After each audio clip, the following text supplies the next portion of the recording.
So let us bring into the studio very special guest tonight. Very honoured to have her with us again. It's Moana Maniapoto. Moana, thank you so much for joining us tonight. Kia ora, Moana. Kia ora, lovely to be with you. And I'm going to pick up from what you said, because you had your nice can that you were going to talk about. Today, this week, I was going to do this whole thing about this. Yeah. But it's my new album. But it's your new album. Is that your new album? Nice. Look, it's a vinyl. Like one of those round things you put on a record player, but they call them turntables now. But it's just been totally upended because there's these other existential things that are going on. So I'm just tucking my album away. Though it is quite lovely listening to some of the songs to calm the farm. Yeah, look, I know it's very strange for some people because all they will want for us to do is to get into the conversation around America. We are going to go there. And let's just put this up there as well. There you go. MoanaNZ.com. MoanaNZ.com.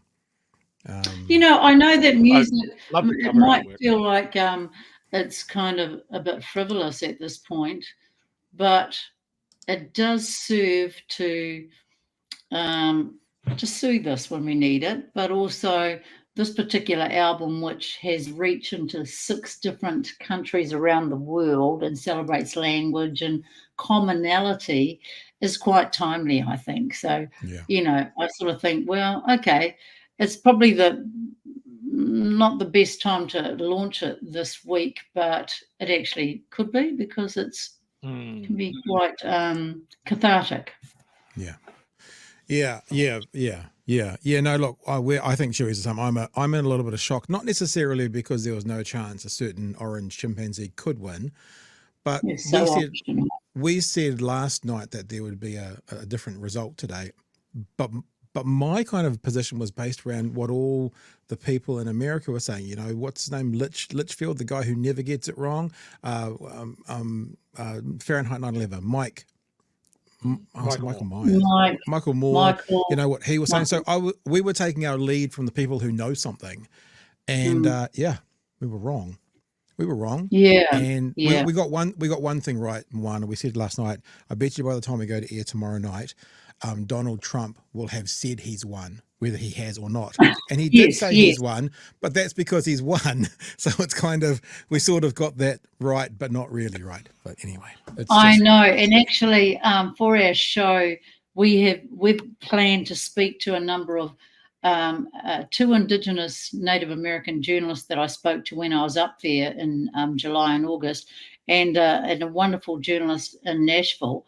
And we have actually planned to speak to them on the weekend because we thought, well, this could be really close. Who knows? We better save it up for the last minute. But the pressure's come off. But one of the journalists made this amazing quote that I thought resonated with me, which is, he said, American exceptionalism allows us to be stupid and make the worst decision and to shoot ourselves in the foot and have 10 cheeseburgers and elect a convict for president. Yeah. I'm just quoting.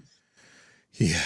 Well, look, let's talk about New Zealand news first. And then, Moana, if you want to stay for a bit and talk about American stuff, we can do that as well. But we want to talk about the treaty referendum and the hikoe with you while you're here.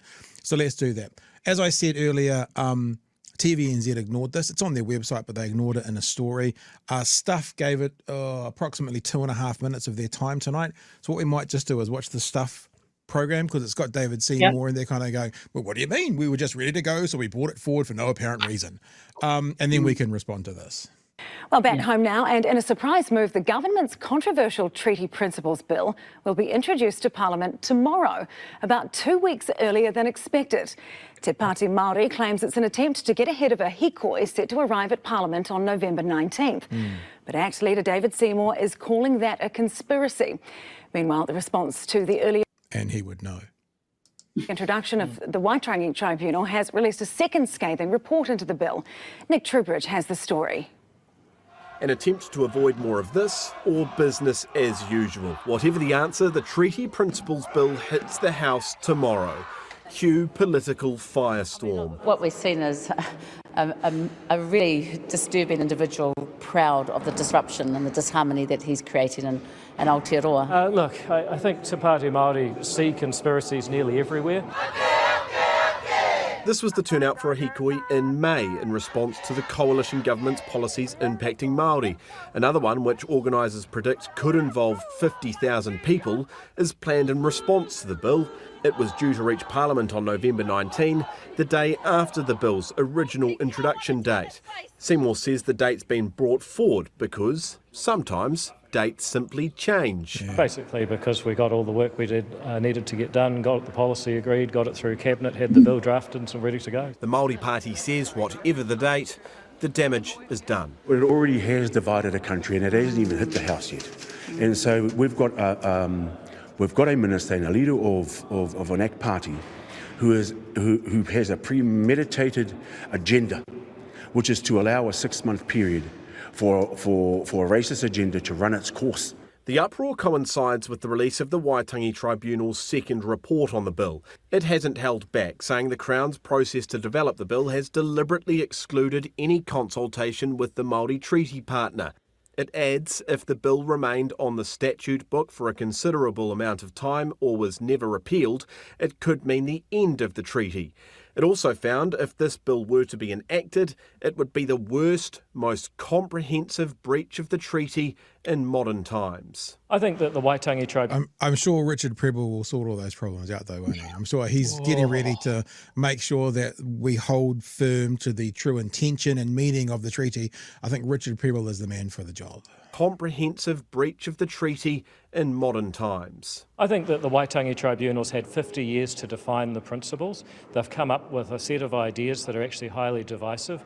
We are doing their job for them. As for the hikoi, expect scenes like this, and then some, organisers say. I think 50,000 is a conservative if you're thinking about the amount of people that will be involved from top to bottom at all the different stages. The cumulative number, I think, will be well over that. As the bill's architect prepares for his big day. There you go. I've been speaking to Eru tonight because I contacted him again and said if he wanted to come on, and he says they're in a hui tonight. Big plan, but we'll definitely try and connect with Eru again through this process. Moana, we'll just throw it to you, mate. What are your thoughts? Well, I guess one of the key issues I've always questioned about this is backing up the tribunal when it says that David Seymour's bill is a solution to a problem that doesn't exist. And what many of us are asking is, how is anybody being undermined by Te Tiriti? David Seymour has advocated for a national conversation or a debate, but I was chairing something at a Tauranga Book Festival the other weekend, and it was a full room, mainly Pākehā, and I asked the audience to put up their hands if they felt confident and comfortable about debating or even engaging in a national conversation around Te Tiriti. And about 4 people put their hands up, and I knew 2 of them. They were my Māori guests. So you can't have a genuine conversation when the parameters for it have been unilaterally dictated, and about the foundational agreement of this country without any engagement with Māori. So the process of even getting this bill to where it is, the rewriting of it is extremely inflammatory, and it challenges any notion that there's a genuine attempt to have an engaged national conversation. One of the things that I think is strangest as well is nobody, public-wise, obviously behind the scenes, know even what the wording of this bill's going to be until tomorrow. The Herald talked about that today, and they did an article on it. Treaty Principles Bill wording to be revealed tomorrow amid fierce criticism. So at the moment, I mean, Moana, we agree with you about consultation and involving Māori in the conversation, but the conversation that they're talking about, no one even knows what the parameters are yet, because no one's seen the wording yet until it gets put before the House tomorrow. Well, we've had conversations with David Seymour. I've interviewed him. There have been countless interviews. There have been articles on their website which indicate what the wording will be like, and it basically writes Māori out of the equation. Yeah. It takes out, it excludes the indigeneity, the tangata whenua status of Māori. So that is a serious rewrite, and the tribunal has been quite clear that, you know, the bill is based on a flawless policy rationale. Like I say, what is the problem that we're trying to solve here? Has been generous in saying it was novel in its treaty interpretations, fashioned on a disingenuous historical narrative and distorted the text of Te Tiriti o Waitangi. So I had people on my show like Matthew Hooton, and Chris Vanessa, and you wouldn't call them raging lefties. Matthew described the rewrite as we know it, and we have no reason to believe it won't be much different from that, as highly radical, not conservative, but highly radical, both in the process that's been adopted to get the bill to where it is and the way that Māori have been erased from the equation in the proposed text. We were watching Christopher Luxon. There was a couple of pieces on Christopher Luxon this week when he was on 30 with Guy and Espino. And Guy on said to him, "Yeah, but you know, you agree this is divisive, eh?" And he goes, "Yep." It's like he was so keen to get power at any means, by any means. He's opened the door for this kind of conversation. I'm air quotes around the conversation, to happen. He knows it's divisive. I actually now don't think it'll go past the first reading. For a while, I was like, no, I don't think it will.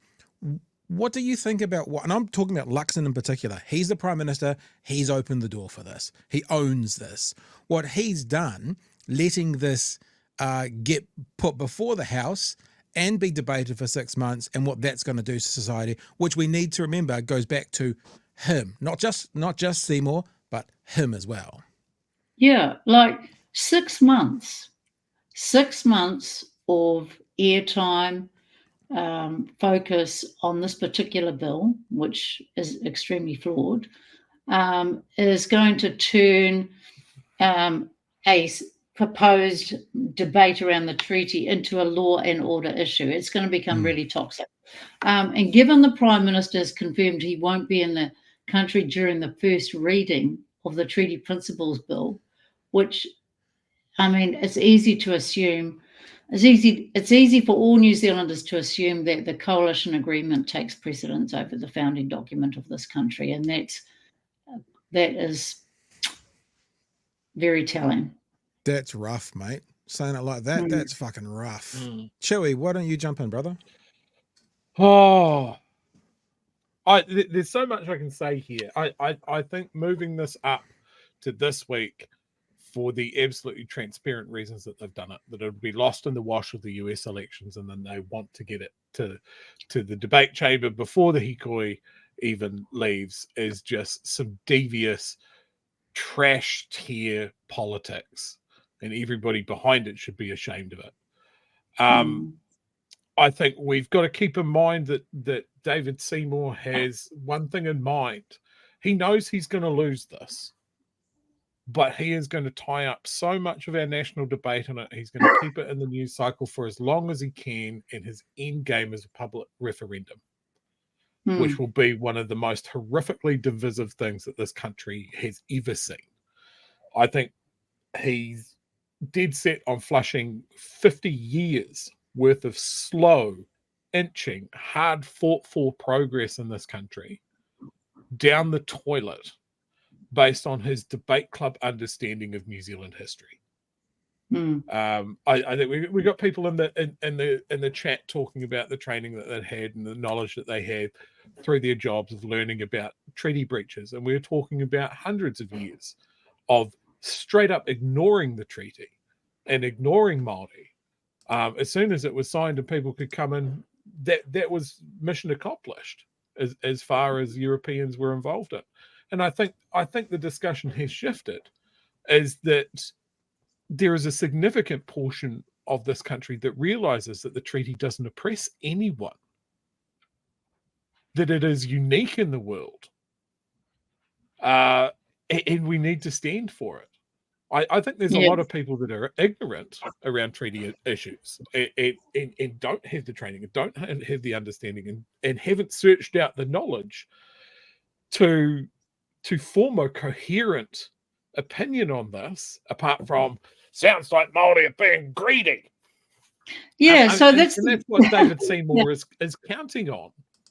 Yeah. So I always go back to that tribunal thing, is what is the problem that they're trying to solve? So so you see say the Te Aka Whai order, MAPAS up at Auckland University, that's the Māori and Pacific medical program, to try and get more Māori into as doctors, a treaty clause within corrections that will prod corrections to have some culturally relevant sort of programs for people in prison, so they can have for reintegration and rehabilitation, so that there's a strategy in place. And none of these are bulletproof, but these are just triggers. That's what these principles do. But what's changed? Are there suddenly, because of these strategies that are embodied in He Oranga Tamariki and different things, are there suddenly way more Pākehā that have been disproportionately imprisoned? Are there suddenly way more Pākehā whose health needs are not being met? I mean, do you guys know? I haven't seen any indication of that.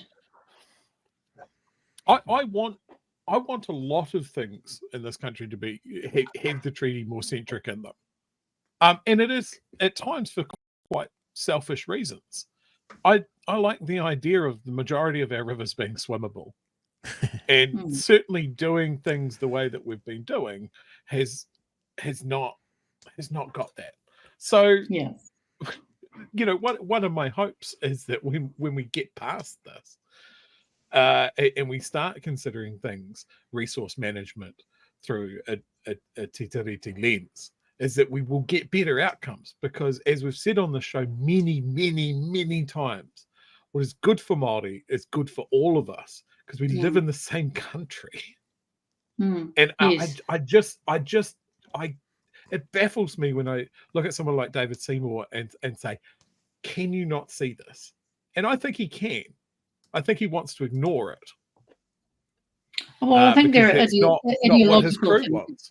Yeah, there's ideological things at play, which is kind of ironic, given that's been the accusation that's been thrown at other people who are treaty proponents, for over the years. But if I think about, okay, we want to have a national conversation, we want to have a debate about the te tiri, that's all good. Some of us have been having that forever.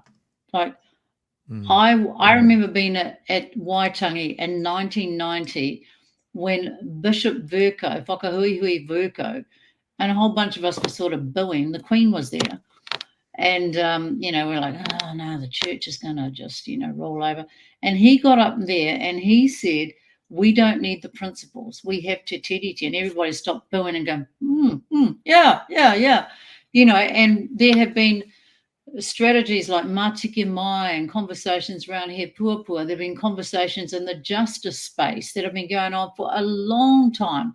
I mean, really challenging ones. And I've been a part of some of those, and they have been challenging. You've had to think about, okay, if te tiriti isn't, if we bring it alive, how do we make sure that the systems and institutions we put into place, the protocols and mechanisms, are good for everybody, not just for that particular iwi, but for Māori, but also for Pākehā, for immigrant culture. So there's been an awful lot of thinking and debate that's been going on way before we got to this election.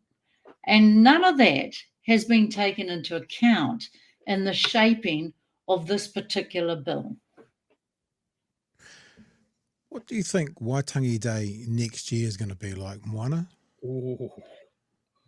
Well, I used to hold an event here in Muriwai Beach called Every Day is Waitangi Day, and everywhere. And I think it'll be a continuation of a movement, and I'd like to think that it's a movement that is New Zealand tiriti centric. I'd like to think when I've interviewed people this year, and I've met so many wonderful people this year, at the tauranga thing, you know, these Pākehā kuia coming up to me and going, "I'll debate the treaty." I said, "Really?" They go, "Yeah, I'm on the right side." I'm like, "Oh, gee, neat, all right." You know, Asians for Tino Rangatiratanga, the old Project Waitangi that's morphed into kind of tangata tiriti. There's so many awesome educators out there, people who work in justice, people who work in health. I think there's a movement that's going to start. I'd like to think that it's one that's going to build and be very clear that, you know, this is a tiriti focused Aotearoa is something magical. It really is. It's something special. It's something that we don't have. When I talk to my friends up in States, bless them, oh my God, they've got so many treaties in Canada and the States, and it's all very confusing and they're very marginalised. People look at us and go, "You've got one treaty." And I'm going, "Yeah, and it's hard yakka with that one." There is so much potential there. And we know that the principles that have been developed over the years don't address the elephant in the room, which is around sovereignty. But there are principles that have been developed that are based on tiriti, that allow for a mana enhancing, as Moana Jackson would say, a mana enhancing relationship that's good for everybody. And I'd like to think that we will get to that space. And that's a constitutional, we have a unique constitutional opportunity and relationship here. It's not based on race, despite what people say. It's not based on Māori and Pākehā. Yep. It's based on between rangatira of Hapu and Iwi nations and Hobson on behalf of the Crown. So, you know, we've got to get that kind of thing right. Yeah, it's two signatories. It's based on the two signatories. Yeah. That's it. Yeah. I mean, if my neighbor who is from Japan signs a mortgage with the bank, that's not an agreement based on race. It's two people, or it's a bank and it's a Japanese family who are signing up for a mortgage. It doesn't matter that one of them happens to be a complete Japanese family, Japanese New Zealanders. It's not. We never think about that being based on race. No, it's not about ethnicity. It's not about the ethnicity. The original agreement was between two nations. You know, and there's nothing to fear about that. We can be. I always just think that we can be. We've got the opportunity, because when you look at the States, even though we don't want to, it's so complex. It's so big. There's so many people. They've got a really stuffed system. We have got such an opportunity here in Aotearoa where we're a small population, where everybody almost knows everybody, where we've got these strong relationships. We've got this treaty which is built on values, which provides a mechanism for us to move forward.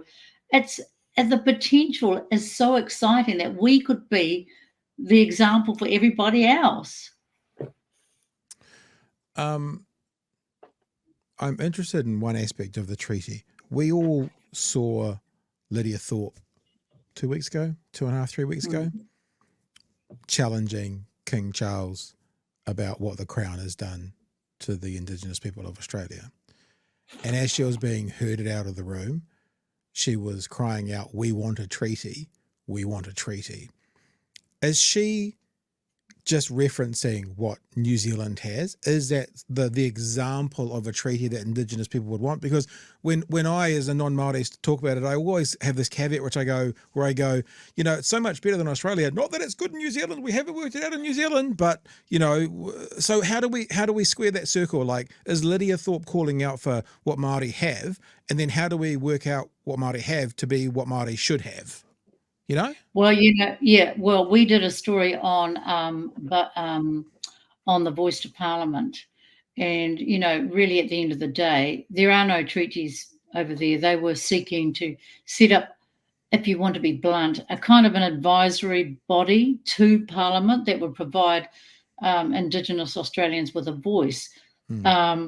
And and they would look at it, like I interviewed Attorney General for South Australia or something, and he's like, oh, we want what you guys are going. And I'm like, well, the practical reality is we have this thing, but the implementation of it, the mechanisms around it, don't bring it to life. So we are in a kind of advisory position, and that's the problem, the essential problem with the principles. The principles which have been identified by the court and in part by the tribunal, though that's another deeper discussion, is about it embeds the Crown's role or authority to protect, to enable partnership and participation of Māori. Mm-hmm. Those are not necessarily, they are not a reflection of the actual articles, which go deeper, which talk about sovereignty and talk about power sharing. So my conversations with Indigenous Australians is, so we have Te Tiriti, and that is a constitutional arrangement which is mana enhancing between two separate nations, and allows the Crown to have authority over one, and blah, blah, blah, blah. It's different from, that is not what we have now, as represented by the principles. Mm. But that's no excuse for somebody to say, well, even those principles, which are meant to ensure active protection, partnership, and whatever, are too much. You know what I mean? Yeah. I've got one more question, kind of unrelated. So, Chu, have you got anything else you want to ask of Moana at the moment, or points you want to make? No, not at this stage. Every time we talk to you, Moana, I think it's been a couple of times now, and you're so wise and you have such good perspectives, and it feels like you can bring something more to this nation through what you're doing. Have you ever thought about politics? Have you ever thought about it? Or I'm sure you've been approached, but have you ever thought about it?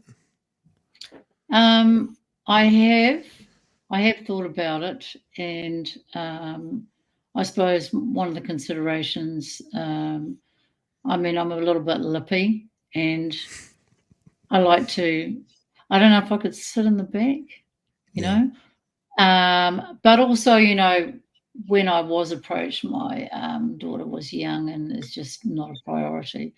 But I do respect a lot of people that go into Parliament. Mm-hmm. It is a hugely, and it's probably one of the things that's put me off, to be honest, is that it is hugely draining. That's for the people that go on with a kaupapa. And I know some people that go on, they want to make a difference, and they stay up all night, they're tortured, and then there are others that just are in there for an ego or coasting along. So, it is a really, really big decision to be able to do that sort of a thing. And All right. Hey, we're going to go on now and talk about some other news stories that happened today. I'm not entirely sure about what those are going to be. Do you want to offer a thought or opinion or anything on the US just before we say goodbye? Well, I was messaging with some of my friends in the States who are in different parts, who are hosting election programs, or journalists who are Indigenous, or some who are in New York and that, and asking how they felt. And at the start of the day, or yesterday, they sort of felt kind of optimistic, though I know one friend came back and he said, no matter what the outcome is going to be, it's going to be very dire, because the country is so polarized. He said that even if Kamala Harris won, there would be, expected violence from a sort of a right leaning, constituency, and that if Trump wins, there will be more embedding in terms of authoritarianism and that kind of stuff. It's very interesting that both that Democratic and Republican voters have all chosen on the basis of their concern around democracy. Mm. Like the Republicans, that's their big driving factor why they voted for Trump, was concern. The people I spoke to in Oklahoma City, in Port Husker, we need to vote President Trump back in to reinstate democracy, you know? And then the Democrats that I spoke to in New York or in Port Husker, oh my God, we've got to keep him out because of democracy. Far out. You're far outside at the end there. I think that's the audible version of what everybody's feeling right now. So we won't put you through. I'm gonna tell a little story. Unfortunately, Moana, I don't want to embarrass you too much, but Chewy, Moana, when I messaged Moana today and said, "Do you want to come on?" What did you say? I'm a couple of wines deep. I don't know how long I'll last. So Chewy's got the Jack Daniels. I've got the whiskey, and maybe we'll see you at Waitangi next year, Moana. My God, did you watch his speech though, Trump? Yeah. Okay. Just terrible. Hey, tell people where they can get the actual vinyl that you've got out today or out this week. Yes, the vinyl, yes. It was funny because I was watching TV1 News and then I kind of was cruising through and 7 Sharp was on and then I popped up. They did a lovely story on me. So you can get these from, I don't know, record shops, Marbeck's and places like that. Do they It's still nice, exist? eh? Does a record store think still so. exist? Is there a record store in Dunedin, Chewy? Yeah, Relics Records. They're really Okay. good. All right. That's what I asked when they said, do you want to put a record out? I said, who has one of those turntable things? They're And coming my back. son, I do. I have you? 600 records. Yes, I'm a collector. I'm an obsessive. My so yes, son, I like the expense and the inconvenience of it. It's really nice. they're beautiful, eh? Yeah. And we have one in our office. My son got it. And he interviewed John Rolls many years ago. All John Rolls gave him his entire record collection. So I think that's why he ended up with his record. So I put the record on to have a listen to it because I didn't have a turntable. And then it got to, so there's 6 songs and it got to the 3rd one. And I thought, oh my God, we've frickin' stuffed it up because it's big. It's just silence. Oh, hell. And my son says, Mum, you got to turn it over. Very cool. And for all the fantastic advice and words you've shared tonight, I think the most important thanks comes from Sarah, who wants you to know that she loves your nails. So there you go. That's the summary of us pouring our hearts out, and that is we love your nails. So there you go. Thank you. Lovely to talk to you guys. Yeah, thanks for joining us. Really appreciate you I giving us some time. I needed to hear some perky cordial tonight. Well, we're about to go into the depressing part of the show, so we'll let you go. Okay, I'm out of here. Okay. All right, Moana. Thanks very much. Okay. See you, mate.